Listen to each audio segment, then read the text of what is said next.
जय हिंद विद्यार्थियों, स्वागत है आपका नए सेशन में। मैं हूं आपका भारती सर और मैं आज आप सबके बीच लेकर आया हूं एक नए क्रेश कोर्स के तहत एक नए टॉपिक के साथ। आज हम जुड़ गए हैं आप सबके साथ। जी हाँ, आज हम लोग जिस टॉपिक के बारे में बात करने वाले हैं यह बोर्ड एग्जाम की दृष्टि से बहुत ही महत्वपूर्ण रहने वाले हैं, तो जुड़ जाएं हमारे साथ। आज हम लोग जिस शीर्षक के बारे में बात करने जा रहे हैं उस शीर्षक का नाम है मैकेविटी द मिस्ट्री किट। जी हाँ बच्चों, जिस शीर्षक के बारे में आज हम लोग बात करेंगे उस शीर्षक का नाम है मैकेविटी द मिस्ट्री किट। जी हाँ, मैकेविटी द मिस्ट्री किट्स के बारे में आज हम लोग बात करेंगे, जिसके कवि महोदय टी.एस. इलियट जी हैं। टी.एस. इलियट जी, कहने का आशय है ये टी.एस. इलियट जी, थॉमस सैटर्न इलियट। जी हाँ, टी.एस. इलियट, इसके कवि महोदय थॉमस सैटर्न इलियट, जिसको हम लोग टी.एस. इलियट के नाम से जानते हैं। और इसका जन्म जो है 26 सितंबर 1888 में हुआ था। इसका जन्म जो हुआ था, इसका जन्म मतलब कि 26 सितंबर 1888 में हुआ और इसका मृत्यु जो हुआ था 4 जनवरी 1965 में हुआ था, अर्थात इसकी मृत्यु 4 जनवरी 1965 ईस्वी में हुआ था। इस तरह से आज हम लोग इसी के महत्वपूर्ण ऑब्जेक्टिव प्रश्न के बारे में जानेंगे। तो हम लोग चलेंगे महत्वपूर्ण ऑब्जेक्टिव प्रश्न की ओर, हम लोग इसको जानते हैं। तो चलते हैं हम लोग प्रश्न की ओर।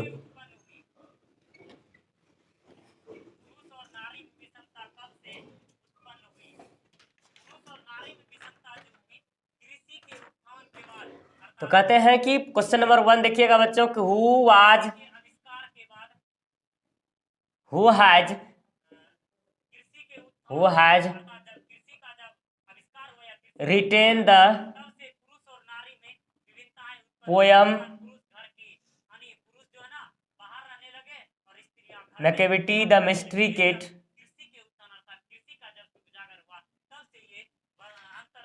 कहते हैं मैकेविटी द मिस्ट्री किट को किसने लिखा है? तो उसको जो लिखा है टी.एस. इलियट ने लिखा है। टी.एस. इलियट ने लिखा है मैकेविटी द मिस्ट्री किट को, टी.एस. इलियट ने लिखा हुआ है। और TS. Elliot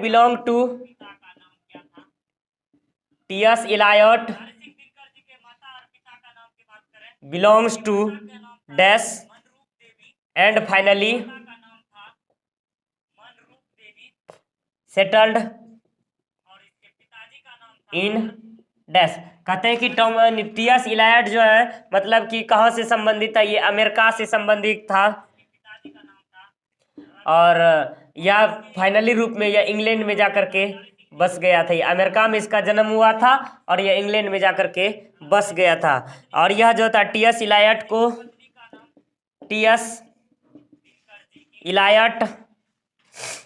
was born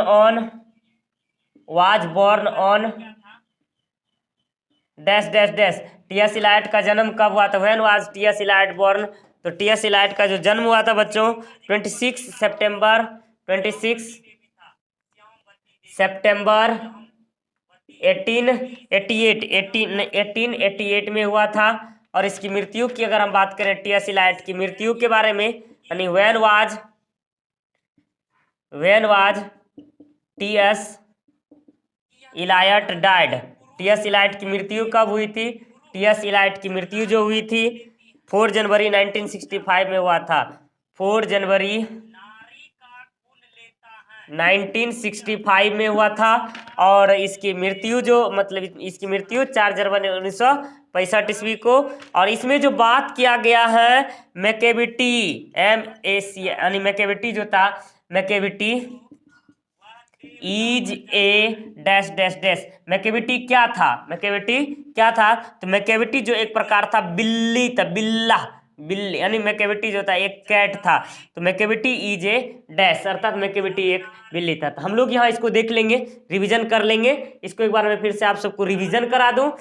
who was written the poem Macavity the mystery kit? तो मैकेविटी द मिस्ट्री किट को किसने लिखा है? टी.एस. इलियट ने लिखा है। किसने लिखा है? टी.एस. इलियट ने लिखा है। TS. Eliot belong to, TS. Eliot कहाँ से संबंधित था? अमेरिका से संबंधित था। टी.एस. इलाइट कहाँ संबंधित था? अमेरिका से। और यह फाइनली कहाँ सेटल्ड हो गया था? फाइनली जो था इंग्लैंड में सेटल्ड हो गया। जन्म इसका अमेरिका में हुआ और यह फाइनली इंग्लैंड में जाकर के सेटल्ड हो गया। और फिर TS. Eliot was born on, TS. Eliot का जन्म कब हुआ था? तो जी हाँ बच्चों, टी.एस. इलाइट का जन्म 26 सितंबर 1888 में हुआ था, अर्थात 26 सितंबर 1888 ईस्वी में अमेरिका में इसका हुआ था। When was T.S.. Elite dead, यानी टी.एस. इलाइट कब मरा था? और रामलाल कब? कहते हैं टी.एस. इलाइट कब मरा था? 4 जनवरी यानी 4 जनवरी 1965 में यह मरा हुआ था। मैकेविटी इज डैश, मैकेविटी क्या था? मैकेविटी एक कैट था। मैकेविटी क्या था? एक कैट था। कैट यह एक कैट के रूप में था। तो आप लोग इसको लिख लिए होंगे। हम लोग अगले प्रश्न की ओर चलेंगे, क्वेश्चन नंबर 6 की ओर।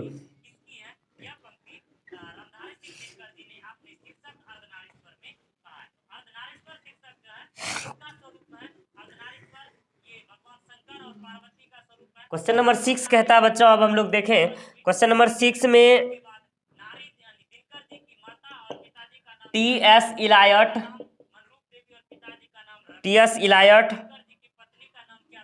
Awarded with Nobel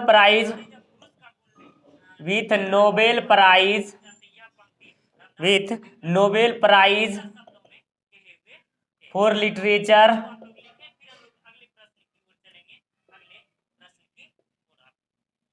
in dash. कहते हैं टी.एस. इलायट को नोबेल प्राइज से पुरस्कार किया गया था। कब? 1948 में इसको नोबेल प्राइज मिला हुआ था। किसके लिए? साहित्य के लिए इसको नोबेल प्राइज मिला हुआ था। साहित्य के लिए इसको नोबेल प्राइज मिला हुआ था। T.S.. Eliot was a dash century poet. अर्थात टी.एस. इलायट जो था किस काल के कवि थे? किस शताब्दी के कवि थे? ये 18th शताब्दी के यानी 18वीं शताब्दी के कवियों में से शुमार थे टी.एस. इलायट। और टी.एस. द वेस्टलैंड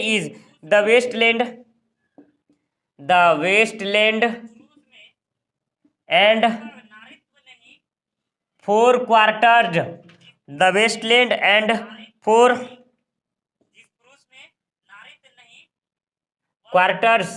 क्वार्टर्स किसने लिखा? The Westland and four quarters is written by, यानी द वेस्टलैंड और फोर क्वार्टर किसके द्वारा लिखा गया है बच्चों?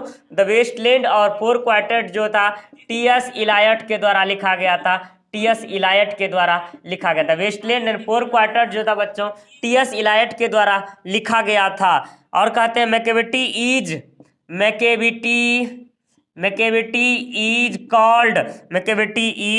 Called a dash. मैकेविटी क्या कहलाती है? Macavity is called a dash, अर्थात हेड एंड पॉ। मैकेविटी को जो है ना हेड एंड पॉ कहा जाता था। हिडन पॉ, जी हाँ हेड एंड पॉ। इसको जो है ना मैकेविटी को हेड एंड पॉ अर्थात उसको छुपा रुस्तम कहा गया है। And he is called the bafflement of, and he is called the, कहते हैं he is called मैकेविटी को जो होता नहीं Macavity is called the, and he is called the bafflement for dash. कहा जाता है कि मतलब कि जो है ना मैकेविटी, यहाँ जो था मैकेविटी जो है बच्चों यहाँ बिल्ली स्त्रीलिंग से नहीं है, एक प्रकार का बिल्ला है, बिल्ला यहाँ, इसीलिए इसको यूज किया गया है। He is called the bafflement for dash का यहाँ आशय भरेंगे हम लोग स्कॉटलैंड यार्ड का हुआ एक बेफलमेंट, मतलब उसके लिए जो मतलब जेल जाना, मतलब ये जो था ना मतलब उसको धोखा देना उसके लिए बहुत ही ज्यादा मतलब एक इजी था। तो कहते हैं एक बार मैं फिर से आप सबको इसको रिवीजन करा देता हूँ। T S. Eliot awarded with Nobel prize for literature in, T S. Eliot को साहित्य के क्षेत्र में नोबेल प्राइज कब मिला हुआ था बच्चों?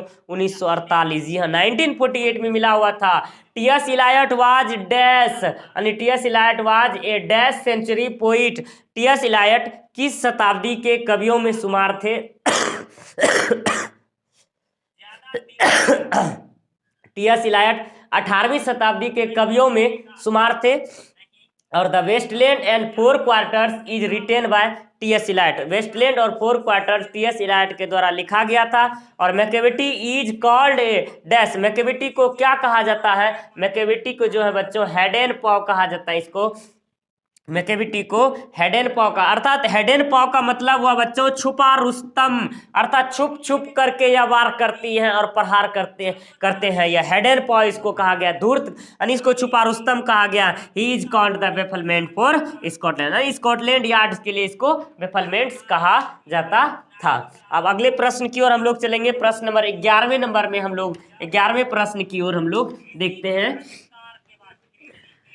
11वें नंबर प्रश्न की ओर।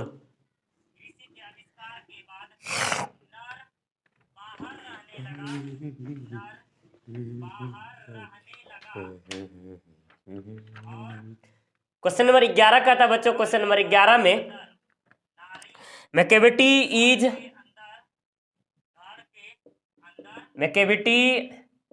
Is an dash cat. Macavity किस प्रकार का बिल्ली है? Macavity is an dash cat. Macavity जो है एक प्रकार का कैसी बिल्ली है? वह एक आउटलॉ बिल्ली है। अर्थात आउटलॉ मतलब ये जो कानून से बाहर, ये आउटलॉ बिल्ली है। मतलब कि वह जो ना बात से बाहर बिल्ली है, कानून के विरुद्ध बिल्ली है। Macavity is an dash cat. Macavity जो था मतलब आउटलॉ बिल्ली था। और यह कहते हैं Macavity what is the Scotland yard? What is the Scotland Yard? Scotland yard कहते हैं स्कॉटलैंड यार्ड क्या है? तो बच्चों स्कॉटलैंड यार्ड जो हमने देखे हुए थे, स्कॉटलैंड क्या था? स्कॉटलैंड यार्ड जो था एक पुलिस का हेडक्वार्टर था। Headquarter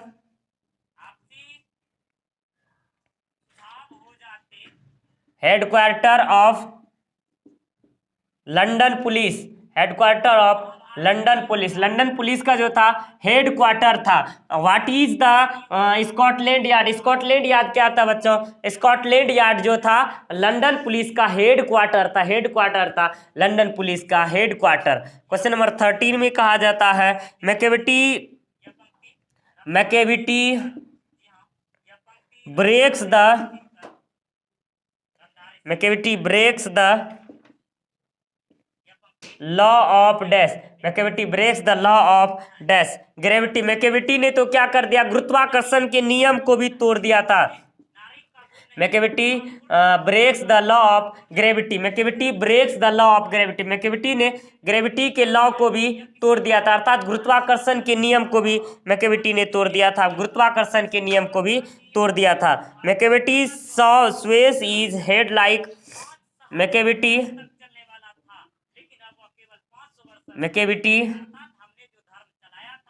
Suez his head like a dash. ये प्रश्न आपका परीक्षा में बहुत बार पूछा जाता है। सबसे ज्यादा अधिकतम बार ये प्रश्न पूछा जाता है कि Macavity sways his head like a, अर्थात मैकेविटी किसकी तरह सांपों यानी किसकी तरह फेस को, ये जो मुंडे को यानी ये जो सिर है उसको इधर उधर घुमाती थी। मैकेविटी जो थी स्नेक की तरह अपने सिर को इधर उधर घुमाती थी। क्वेश्चन नंबर 15 कहता है बच्चों कि मैकेविटी इज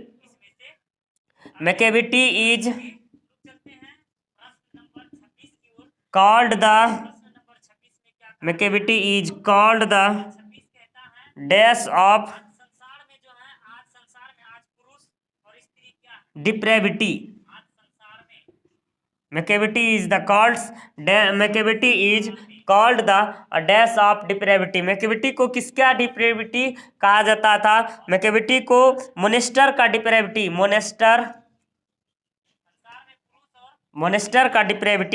मोनेस्टर का यानी Macavity is called dash of depravity यानी मोनेस्टर ऑफ डिप्रेविटी। एक बार मैं फिर से आपको रिवीजन करा दूं। Macavity is the dash cat. Macavity एक कैसी बिल्ली है? एक आउटलॉ बिल्ली है। कैसी बिल्ली है? तो बच्चों समझ में आ रही है कैसी बिल्ली है? ये आउटलॉ बिल्ली है। Macavity is dash an cat. Macavity कैसी बिल्ली है? एक आउटलॉ बिल्ली है। What is the Scotland Yard? Scotland क्या है? स्कॉटलैंड यार्ड जो है headquarter of London police, London police का हेडक्वार्टर्स है। Macavity breaks the law of, Macavity ने किसके नियम को तोड़ दिया? ये ग्रेविटी के नियम को तोड़ दिया। मैकेविटी स्वेस हिज हेड सी लाइक, मैकेविटी किसकी तरह अपने सिर को इधर इधर घुमाया करती थी?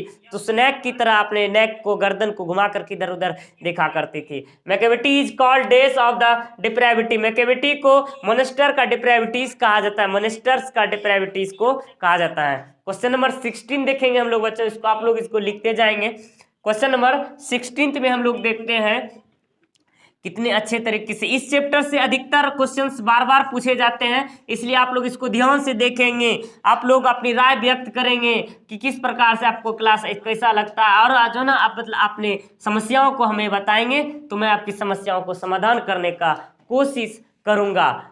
तो इस तरह से हम लोग क्वेश्चन नंबर 16 में देखते हैं। क्वेश्चन नंबर 16 क्या कहना चाहता है? The poet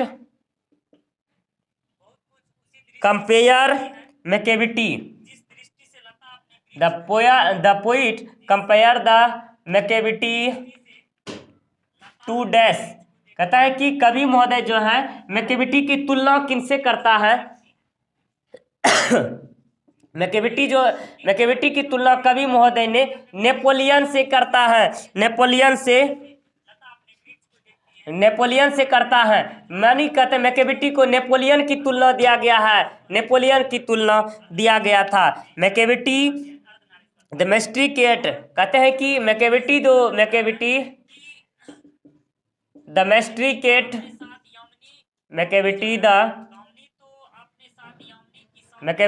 मैस्ट्रिकेट is taken from Macavity the mystery cat poem जो है कहाँ से लिया गया बच्चों? कहाँ से लिया गया है? मैकेविटी द मिस्ट्रिकेट पोयम कहाँ से लिया गया है? तो कहाँ से लिया गया बच्चों? तो देख लेंगे। Macavity the mystery cat is taken from, Macavity the mystery cat जो है कहाँ से लिया गया है? यह जो है old possum book of practical cat, old पोसम्स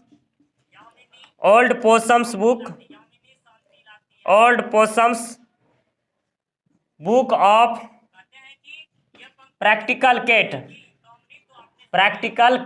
अर्थात इसको जो है old Possum of books practical cat से इसको लिया गया है मैकेविटी द मिस्ट्रिकेट्स को।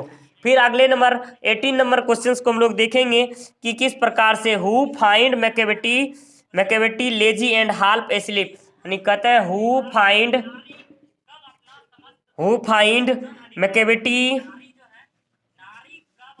Macavity lazy and half asleep, Macavity जो है किसने ढूंढा? मैकेविटी जो है यानी लेजी और हाल्फ एस्लीप है, अर्थात कहने का आशय है वह जो है आलसी और कामचोर है, वह आलसी और कामचोर है। ये किसने खोज किया था? इसको किसने बताया था? टीएस इलायट ने बताया कि मैकेविटी जो है एक लेजी और हाल्फ एस्लीप कैट है।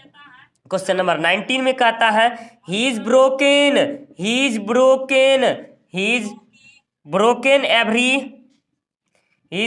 Every human law, he breaks the law of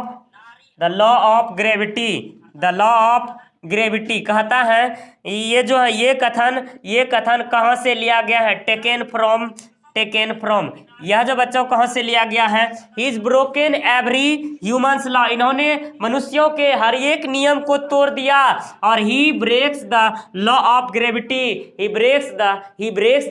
gravity जो है बच्चों यह कहाँ से लिया गया? यह पंक्ति जो है मैकेविटी द मिस्ट्रिकेट से लिया गया है। ये कहाँ से लिया गया बच्चों? तो यहाँ जो है मैकेविटी द मिस्ट्रिकेट से लिया गया, मैकेविटी द मिस्ट्रिकेट से लिया गया है, मैकेविटी द मिस्ट्रिकेट से इसको लिया गया है। तो यही कह रहा था। क्वेश्चन नंबर 20 में देखेंगे बच्चों हम लोग इसको। क्वेश्चन नंबर 20 क्या कहना चाहता है?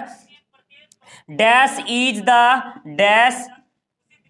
Is the master of every crime,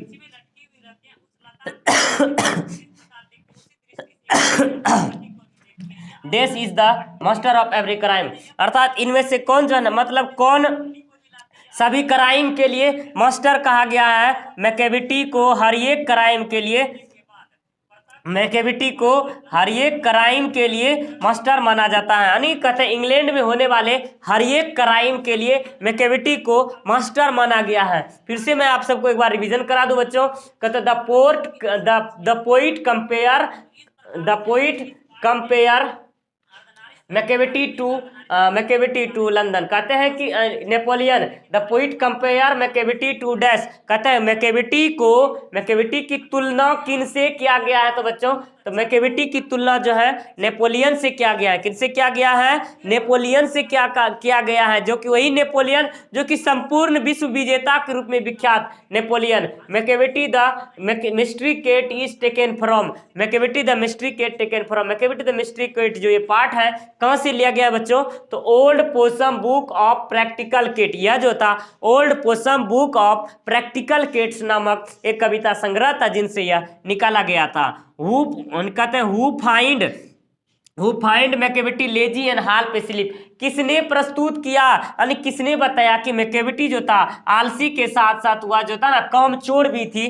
तो वह जो था टी.एस. इलाइट ने बताया था। His broken every humans law, उसने तो मतलब मनुष्यों के सारे नियम को तोड़ ही दिया। साथ ही साथ ही breaks the law of gravity, साथ ही साथ उसने ग्रेविटेशनल लॉ यानी गुरुत्वाकर्षण नियम को भी तोड़ कर मरोड़ कर झंझोड़ करके रख दिया। यह पंक्ति कहां से लिया गया है? मैकेविटी द मिस्ट्री किट से लिया गया है। Dash is the master of every crime, अर्थात dash is the master of crime. तो बच्चों, मैकेविटी को master of crime every crime के लिए इस पाठ में मास्टर अर्थात मालिक जो है ना, मालिक कहा गया है, संचालक कहा गया है, इसको मतलब डायरेक्टर कहा गया मैकेविटी। अर्थात मैकेविटी जो था ना, मैकेविटी के अंदर जितना भी शहर में क्राइम होता था, दूध पीने से लेकर चूहे पकड़ने तक का जितना भी क्राइम होता था, सभी कार्य ये मैकेविटी का ही होता था। मैकेविटी ही रूल्स को लगाता था। तो आप लोग इसको लिख लिए होंगे। फिर हम लोग अगले प्रश्न की ओर चलते हैं, क्वेश्चन नंबर अगले प्रश्न की ओर। तो देखेंगे हम लोग आज इसका निचोड़, देखते हैं यह प्रश्न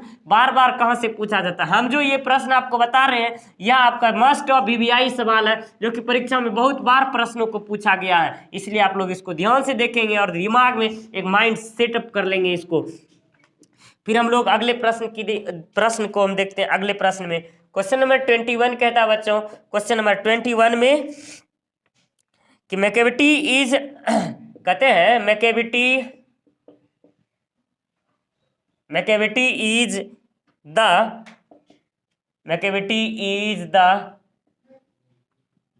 पेट cat of, Macavity is the pet cat of dash, Macavity किसकी पालतू बिल्ली है? मैकेविटी जो है किसके यहाँ पालतू बिल्ली है? ये जो है टी.एस. इलायट का यह एक पालतू बिल्ली है, पालतू बिल्ली। और क्वेश्चन नंबर 22 में कहा जाता है, क्वेश्चन नंबर 22 में कहा गया है कि मुंगोजेरी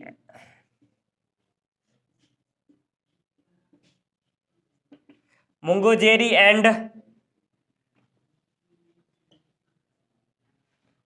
गिड्डलबोन, Mungojerrie and Griddlebone are also dash, अर्थात Mungojerrie and the Griddlebone are also, कहते हैं कि ये कौन थे?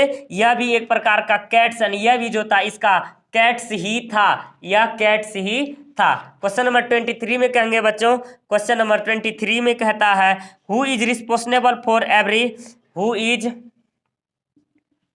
Is responsible for every crime that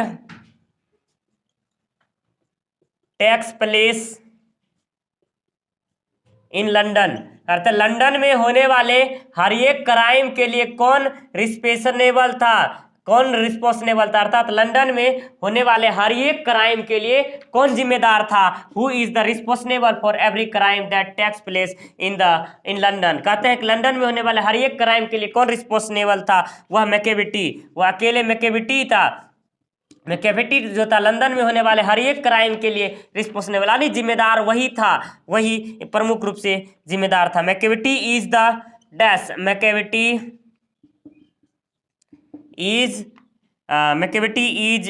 A dash cat, Macavity एक डैश कैट, मैकेविटी किस प्रकार की बिल्ली है? एक जिंजर कैट है, मैकेविटी एक जिंजर कैट है, जी हाँ जिंजर, मैकेविटी जो एक प्रकार का जिंजर कैट्स के रूप में प्रस्तुत है, मैकेविटी एक जिंजर कैट्स के रूप में प्रस्तुत है। 25 नंबर प्रश्न कहता है बच्चों यहाँ कि Macavity is full of, Macavity is full of dash, Macavity किससे संपूर्ण भरा पूरा था? मैकेविटी जो था, मैकेविटी डिसाइडफुलनेस, मैकेविटी जो था डिसाइडफुलनेस से संपूर्ण रूप से यह भरा पड़ा हुआ था। तो इस तरह से हमने 25 प्रश्न को देखते हैं। एक बार मैं फिर से रिवीजन करा दूं। Macavity is the pet cat of dash, Macavity किसके घर का पालतू बिल्ली था? टी.एस. इलायट। समझ में आ रही है? समझ में आ रही है आप लोगों को? तो कहते हैं मैकेविटी जो था किसके घर का एक पालतू बिल्ली था? टी.एस. इलायट के। मैंगोजेरीज एंड ग्रिडल बोन, ये जो किस प्रकार की प्रजाति थी? यह भी जो थी एक कैट्स की प्रजाति थी। Who is responsible for every crime that takes in London, London में होने वाले हर एक क्राइम के लिए कौन जिम्मेदार था? तो मैकेविटी जो था लंदन में होने वाले हर एक क्राइम के लिए जिम्मेदार था। Macavity is a dash cat, Macavity किस प्रकार की बिल्ली है? तो मैकेविटी जो है बच्चों जिंजर, मैकेविटी जो है ना जिंजर कैट थे। और Macavity is the full of the deceitful, Macavity जो था किस प्रकार से, यह किस प्रकार से परिपूर्ण था? यह डिसाइडफुल से परिपूर्ण था। इस तरह से हमने आज के इस क्लास में महत्वपूर्ण प्रश्नों के बारे में पढ़ा और हमने जाना। तो इस तरह से मतलब अच्छे तरीके से आप लोग इसको ध्यान देंगे और परीक्षा में अच्छे नंबर से पास कर पाएंगे। इस तरह से आज का क्लास इस जगह समाप्त। फिर मिलेंगे हम लोग अगले नेक्स्ट क्लास में। तब तक के लिए जय हिंद, जय भारत, बेस्ट ऑफ लक।